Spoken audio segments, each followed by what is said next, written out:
15મી વિધાનસભાનું 8મું બજેટ સત્ર આજે થયું સમાપ્ત. બજેટ સત્ર દરમિયાન રાજ્યના સર્વાંગી વિકાસ માટે અનેક ઐતિહાસિક નિર્ણયો લેવાયા.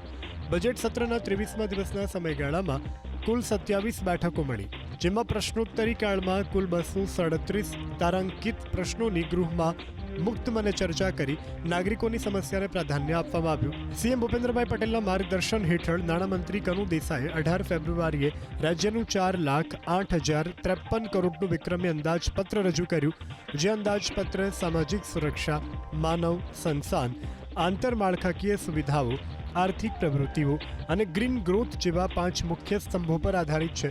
બજેટ સત્ર દરમિયાન કુલ 9 જેટલા મહત્વના વિધેયકો અને સુધારા વિધેયકો ગૃહમાં પાસ કરવામાં આવ્યા, જેમાં ગુજરાત સમાન નાગરિક સંહિતા 2026 વિધેયક રાજ્યનું ઐતિહાસિક વિધેયક બન્યું.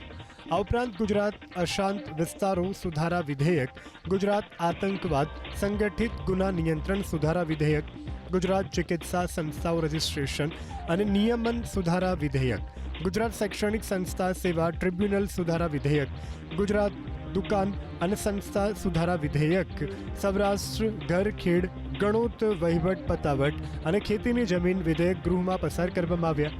રાજ્ય સરકારે ખાતરી આપી કે બજેટના લાભો મેળવવા માટે જનતાને લાંબો સમય રાહ જોવી નહીં પડે. મુખ્યમંત્રીએ બજેટની જોગવાઈનો લાભ જનતાને ત્વરિત મળે તે માટે ખાસ સૂચના આપી છે. મુખ્ય સચિવ અને અન્ય સચિવોને ટેન્ડર પ્રક્રિયા સહિતની પ્રાથમિક તૈયારીઓ અત્યારથી જ પૂર્ણ કરવા આદેશો આપવામાં આવ્યા છે.